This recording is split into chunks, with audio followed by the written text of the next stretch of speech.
À l'aube sahélienne, une annonce renverse les pronostics établis. Tandis que la sécheresse semblait condamner toute ambition agricole, Ibrahim Traoré avance un cap cacao si démesuré qu'il fracture les récits dominants sur le Burkina Faso et oblige observateurs comme citoyens à réévaluer leurs certitudes. Que change pour le public une promesse Ibrahim Traoré Burkina Faso lorsqu'elle défie à la fois le climat et le scepticisme extérieur ? Si elle se maintient, cette impulsion ne déplacera pas seulement des cultures, mais la manière même dont un pays se pense, s'organise et s'autorise à envisager l'avenir malgré les risques, les échecs initiaux et la pression internationale persistante. Cette partie fixe une promesse claire et mesure ce qui est réellement en jeu pour le Burkina Faso. Il ne s'agit pas seulement de planter une culture improbable, mais d'évaluer comment une décision politique peut redéfinir confiance, travail et projection collective. Le bénéfice attendu est précis, offrir aux citoyens un horizon concret, là où dominaient dépendance et résignation. L'enjeu est aussi temporel, car chaque saison perdue alimente l'exode, l'insécurité et la perte de savoir local. A l'inverse, réussir même partiellement signifierait transformer une mobilisation émotionnelle en capacité durable. Ce cadre impose donc une lecture exigeante, pesant risque climatique, fatigue sociale et crédibilité internationale. Rien n'est garanti, et c'est précisément cette incertitude qui rend la trajectoire suivie digne d'attention. Comprendre ces enjeux permet au lecteur de juger les étapes suivantes sans naïveté ni cynisme. C'est sur cette base que l'analyse peut avancer en distinguant symboles, stratégies et effets observables. Sans cette clarification initiale, toute discussion ultérieure risquerait de perdre sa cohérence. Ici, la promesse est donc un test collectif, pas un slogan, pour chacun directement concerné. Dès les premières semaines, un fait inattendu s'impose. Malgré les moqueries extérieures, des milliers de volontaires convergent quotidiennement vers des terres jugées perdues. Cette mobilisation massive contredit l'hypothèse d'un projet isolé et révèle une dynamique intérieure que peu d'analyses avaient anticipée. Autour de l'appel d'Ibrahim Traoré, l'initiative cesse d'être une annonce pour devenir un mouvement social, visible, persistant, organisé par l'élan plus que par la contrainte. Pour comprendre ce basculement, il faut replacer l'événement dans son contexte. Le Burkina Faso sort d'années marquées par l'insécurité, la dépendance économique et un discours international souvent fataliste. Dans ce cadre, la promesse d'une culture associée aux zones humides agit comme une rupture symbolique. Elle ne nie pas les contraintes climatiques, mais elle déplace le centre du débat, de la survie vers la capacité d'agir. Les premières scènes observées dans les villages traduisent ce glissement. Soldats quittant temporairement les casernes, familles improvisant des pépinières, jeunes revenant des villes pour participer à un effort commun. Cette phase initiale reste pourtant fragile. Les semis brûlent, le bétail détruit des parcelles entières, la sécheresse impose ses limites. Mais chaque échec renforce paradoxalement la cohésion.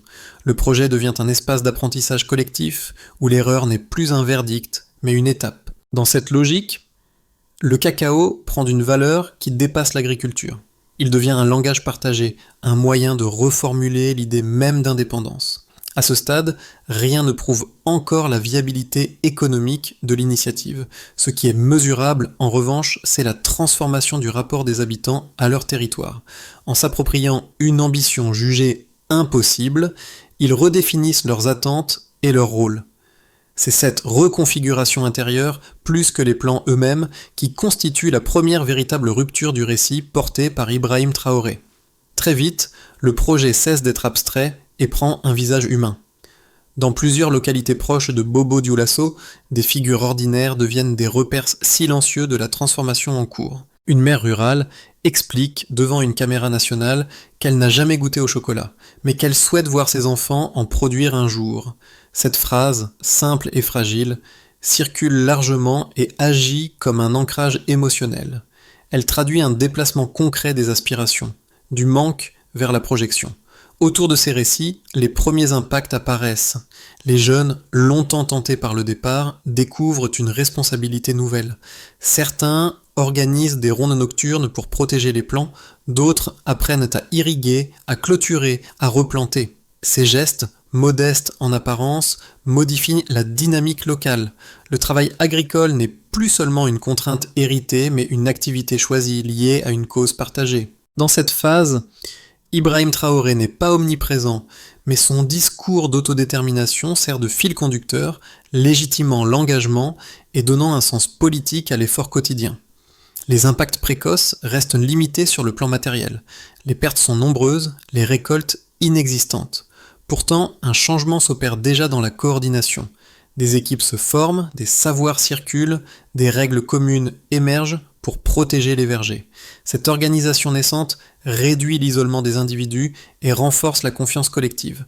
Le véritable effet immédiat n'est donc ni économique ni agricole. Il est perceptif. En quelques mois, une partie de la population commence à se voir autrement, non plus comme spectatrice d'un destin imposé, mais comme actrice d'un processus encore incertain. Autrement dit, quand la perception change, les trajectoires possibles s'élargissent. L'activation est brutale. À la suite de l'annonce initiale, les premiers jours voient une agitation continue se déployer à travers le pays. Des volontaires arrivent avant le lever du soleil, transportent de la terre, creusent des fosses, installent des protections de fortune. Les gestes sont rapides, parfois désordonnés, mais portés par une conviction commune. Tenter, malgré l'aridité, malgré les doutes. L'appel d'Ibrahim Traoré sert alors de déclencheur, non comme un plan détaillé, mais comme une impulsion suffisamment forte pour faire passer des individus isolés à une action coordonnée. Le mouvement entre ensuite dans sa phase de montée en tension. Les premières semaines révèlent la dureté du terrain. Les jeunes plants brûlent sous le soleil, les pluies tardent, le bétail errant détruit en quelques heures des jours de travail. Les anciens expriment leurs réserves, rappelant les échecs passés de cultures moins exigeantes. Chaque perte devient visible, parfois décourageante. Pourtant, personne ne se retire massivement. Au contraire, les équipes s'adaptent. Clôtures improvisées, surveillance nocturne, redistribution des tâches. La dynamique se transforme, passant de l'enthousiasme spontané à une persévérance organisée. Le point culminant survient lorsque le regard extérieur se pose à nouveau sur le projet. Des journalistes étrangers reviennent, cherchant les images d'un désastre annoncé. Les clichés de plans flétris circulent, accompagnés de commentaires ironiques. Cette exposition médiatique marque un moment critique. À l'intérieur du pays, l'effet est paradoxal. Loin de provoquer l'abandon, la critique renforce la détermination. Les images perçues comme humiliantes sont réinterprétées comme un défi. Dans ce contexte, Ibrahim Traoré réapparaît publiquement, tenant des plans morts, assumant l'échec partiel et insistant sur la nécessité de se relever. Ce geste symbolique cristallise la phase de tension maximale. Vient alors la période des répliques. La deuxième année apporte une sécheresse plus sévère. Les pertes s'accumulent, les doutes ressurgissent, certains abandonnent, mais un noyau dur persiste. Ce groupe réorganise les pépinières, concentre les efforts autour des plans survivants, partage les rares techniques qui fonctionnent. Lentement, sans annonce spectaculaire, quelques repousses tiennent. Ce sont des signes discrets, mais suffisants pour maintenir l'élan. La trajectoire globale du projet se dessine ainsi, une activation rapide, une montée en tension alimentée par l'adversité et le regard extérieur, puis des répliques prolongées où la persistance devient la principale ressource. À ce stade, rien n'est encore gagné. Mais la succession de ces phases montre que l'initiative a franchi un seuil. Elle ne dépend plus uniquement d'une déclaration, mais d'une capacité collective à absorber les chocs et à continuer malgré eux. Au départ, la situation de référence est claire, une terre sahélienne marquée par des pertes agricoles répétées et une faible capacité de mobilisation durable autour de projets ruraux. Les premières semaines confirment ce diagnostic. Une grande partie des semis disparaît rapidement, exposée à la chaleur extrême, au manque d'eau et aux animaux errants. Ce constat initial sert de point de départ largement partagé par les observateurs extérieurs comme par les anciens des villages. Puis un premier écart apparaît. Malgré ces pertes, le flux humain ne se tarit pas. Chaque jour, des milliers de volontaires continuent d'affluer vers les zones de plantation, un ordre de grandeur inhabituel pour une initiative agricole née dans un environnement aussi contraint. Cette constance constitue un premier indicateur mesurable. Non pas un succès agronomique, mais une stabilité de l'engagement. Même lorsque les pertes dominent, la participation reste élevée, signe que le moteur du projet n'est pas uniquement le rendement attendu. Un deuxième déplacement se manifeste sur un cycle de 3 ans. La première année est marquée par une mortalité massive des plants. La deuxième année accentue cette tendance avec une sécheresse plus sévère. Pourtant, à l'entrée de la troisième année, un changement devient visible. Certaines parcelles montrent une survie durable. Des centaines de vergers, encore fragiles, présentent des repousses stables. Ce chiffre, même approximatif, suffit à indiquer que l'effort collectif n'a pas été annulé par l'adversité. Le contraste entre les zones restées stériles et celles où le ver réapparaît offre un indicateur visuel fort de progression. Un troisième repère concerne la transformation industrielle.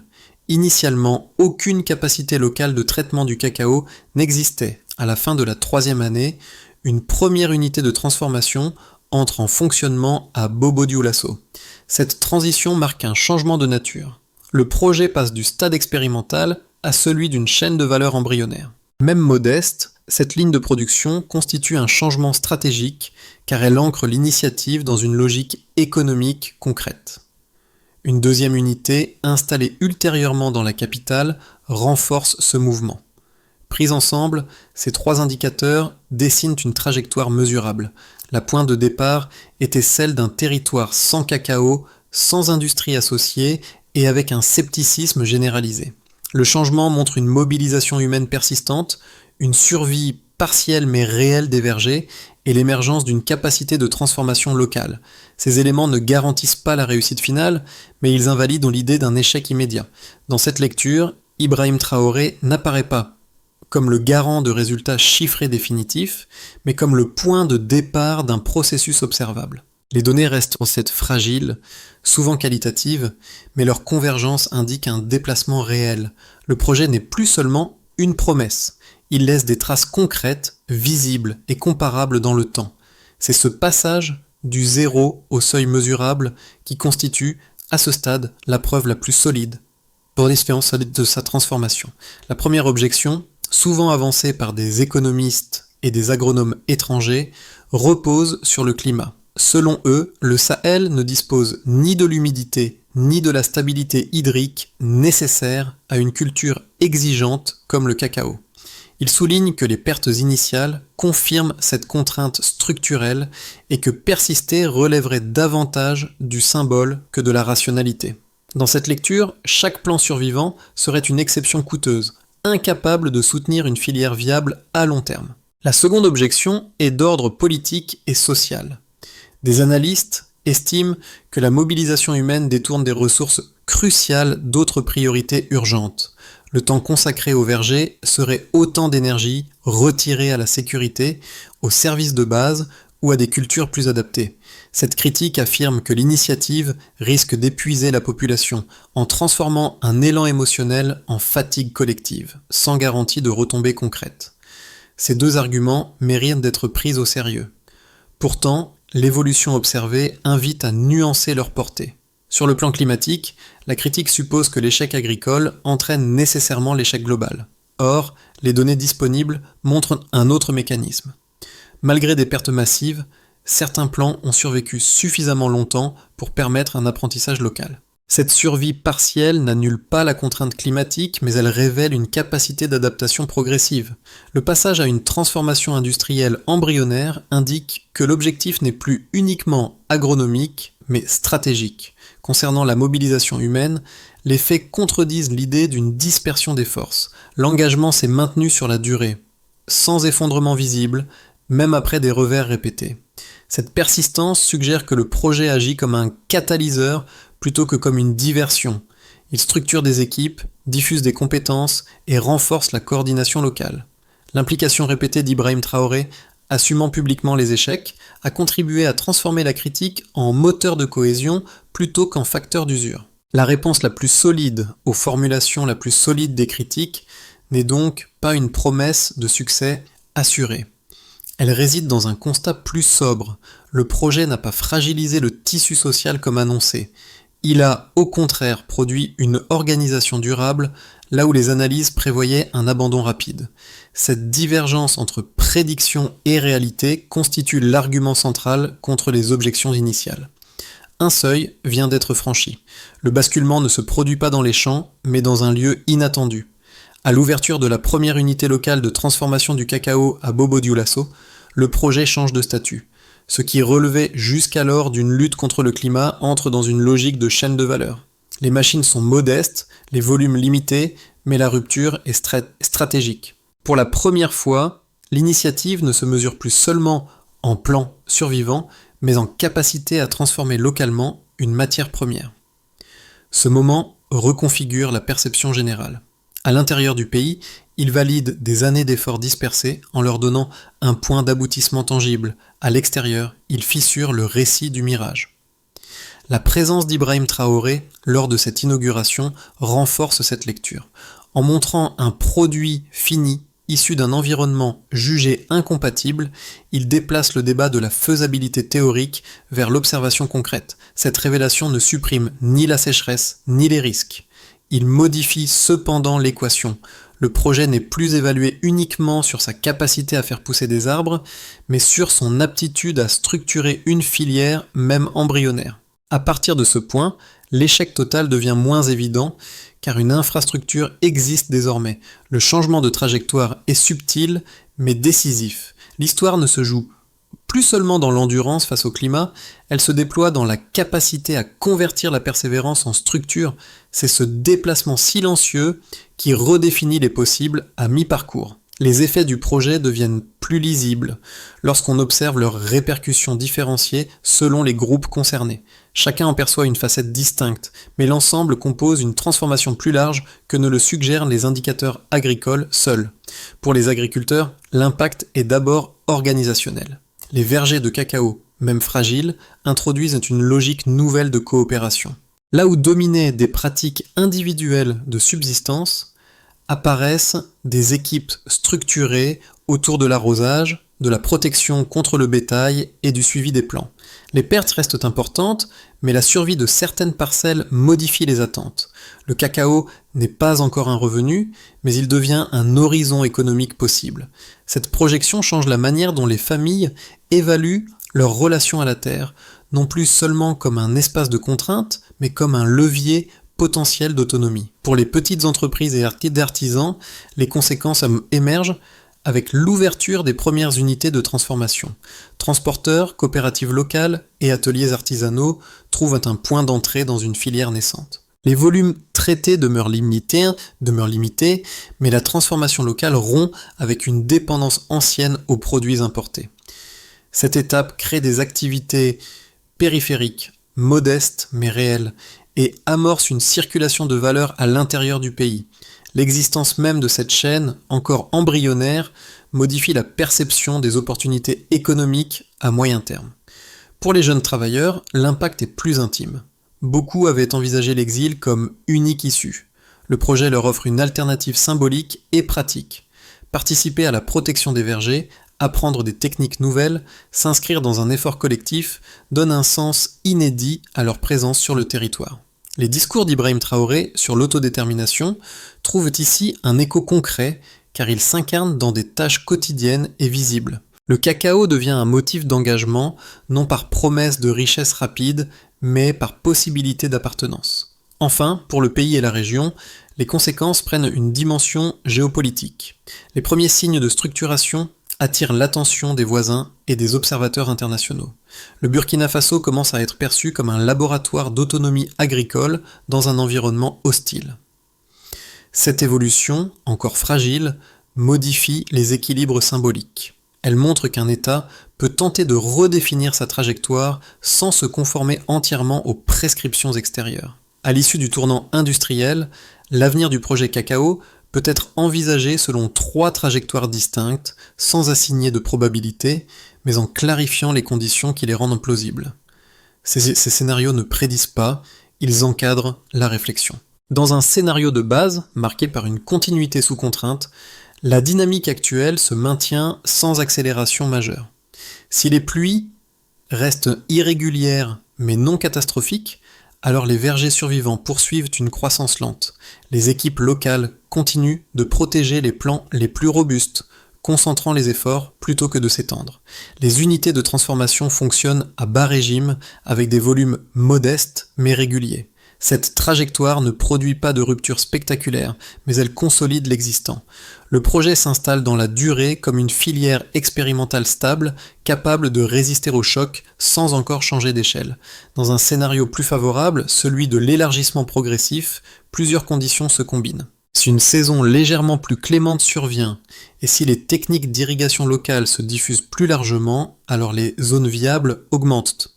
Les coopératives, notamment féminines, renforcent la transformation et diversifient les produits simples issus du cacao. Dans ce cadre, le Burkina Faso gagne en crédibilité régionale. L'expérience attire davantage d'échanges techniques avec les pays voisins et la filière commence à générer des revenus complémentaires perceptibles. Cette trajectoire reste prudente, mais elle élargit l'horizon économique et symbolique du projet. Dans un scénario défavorable, la pression climatique et extérieure s'intensifie. Si une sécheresse comparable à celle de la deuxième année se reproduit, alors une partie significative des vergers pourrait disparaître. Si, en parallèle, des tensions économiques ou diplomatiques freinent l'accès aux équipements et aux débouchés, les unités de transformation ralentissent. Le projet ne s'effondre pas, mais il se replie. L'effort se recentre sur la préservation des acquis plutôt que sur l'expansion. Ces scénarios partagent un point commun, aucun ne ramène la situation à l'état initial. Le seuil franchi demeure. La question centrale n'est donc plus de savoir si l'initiative devait exister, mais comment l'adapter aux contraintes réelles. Ibrahim Traoré a ouvert un espace de possible. Les prochains mois détermineront lequel sera effectivement investi. À ce stade, le projet cesse d'être seulement une affaire d'indicateurs ou de scénarios. Il touche les individus de manière distincte, selon leur position sociale, leur âge et leur relation au territoire. Pour une partie du public directement concerné, l'effet est concret et quotidien. Les familles rurales observent les jeunes plants comme des signes fragiles mais persistants. Chaque geste répété, arrosé, protégé, replanté, devient une manière d'affirmer que l'avenir ne se résume plus à l'attente ou à la fuite. Pour les jeunes adultes, l'impact est plus identitaire. Beaucoup avaient intégré l'idée que la mobilité était la seule option viable. Le projet leur offre une alternative, non pas comme une promesse de richesse rapide, mais comme une possibilité d'utilité sociale. Participer à un effort collectif, apprendre des compétences nouvelles, coopérer avec des voisins, modifie leur rapport au temps. L'horizon n'est plus uniquement ailleurs, il devient conditionnel, lié à ce qui peut être construit sur place. Pour les citadins et la diaspora, l'effet est différent. Le projet agit comme un récit de revalorisation.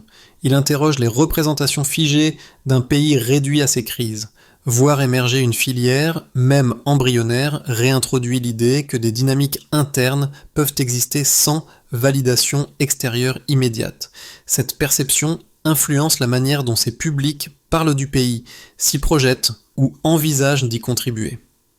Enfin, pour les observateurs extérieurs, l'initiative invite à une lecture plus nuancée. Elle rappelle que les trajectoires de développement ne suivent pas toujours des chemins linéaires ou optimisés. Parfois, leur valeur réside dans ce qu'elles déclenchent humainement avant ce qu'elles produisent économiquement. À ce niveau, le projet Cacao agit comme un miroir. Il renvoie à chacun une question simple mais exigeante. Que signifie soutenir une transformation encore incomplète, mais portée par une volonté collective réelle ? Les réponses varient, mais le questionnement, lui, s'impose durablement. Pour que l'élan généré par le projet Cacao se transforme en structure durable, une trajectoire claire doit s'imposer, fondée sur des étapes simples et observables. La première concerne l'organisation locale. Si chaque village stabilise ses équipes de surveillance et d'entretien, alors les vergers existants gagnent en résilience. L'enjeu n'est pas l'expansion rapide, mais la protection méthodique de ce qui a déjà survécu.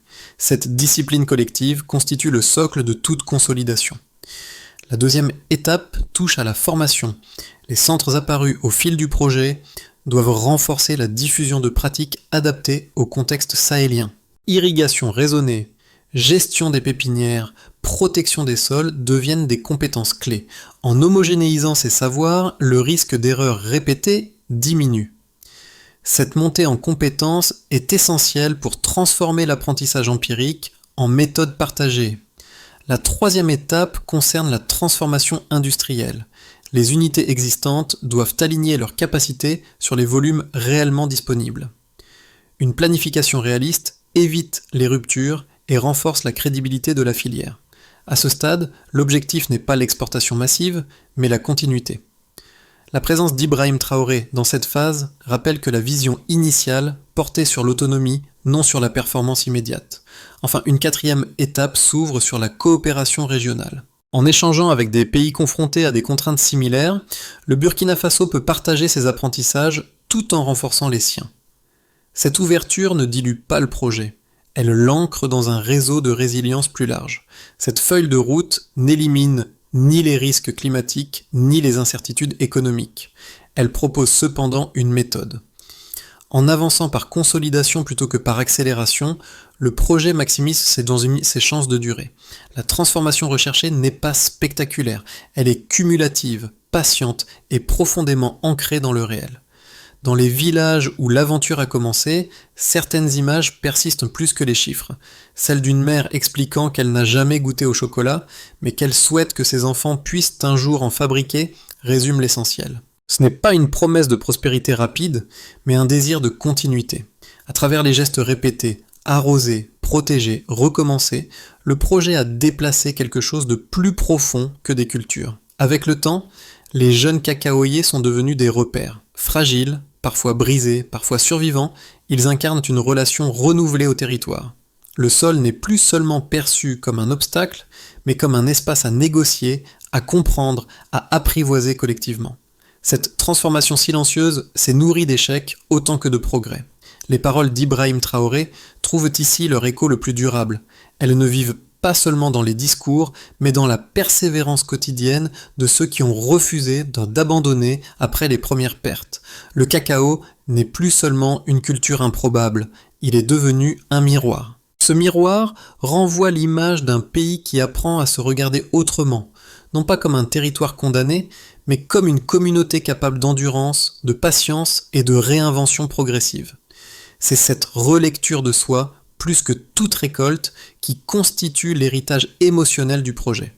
L'histoire du cacao au Burkina Faso ne s'achève pas avec l'apparition des premières unités de transformation. Elle continue dans chaque verger encore fragile, dans chaque décision quotidienne, de poursuivre malgré l'incertitude. Ce parcours invite à dépasser la logique du succès immédiat pour interroger la valeur des efforts patients et collectifs. Pour le public qui observe de loin, le projet pose une question simple mais exigeante. Comment accompagner une transformation qui ne correspond ni au modèle rapide, ni aux récits spectaculaires habituels? Faut-il juger ces initiatives uniquement à l'aune de leur rendement ou reconnaître ce qu'elles produisent en termes de cohésion, d'apprentissage et de dignité? Le Burkina Faso n'offre pas de réponse définitive. Il propose une expérience en cours, imparfaite, mais enracinée dans une volonté partagée. En suivant cette trajectoire, chacun est invité à reconsidérer sa manière de regarder les pays confrontés à des contraintes extrêmes. La discussion reste ouverte, elle ne concerne pas seulement l'agriculture ou l'économie, mais la place que l'on accorde aux récits qui émergent loin des centres de pouvoir. Quelle attention choisissons-nous de leur porter ? Et que disent-ils de notre propre rapport à l'autonomie et à la solidarité ?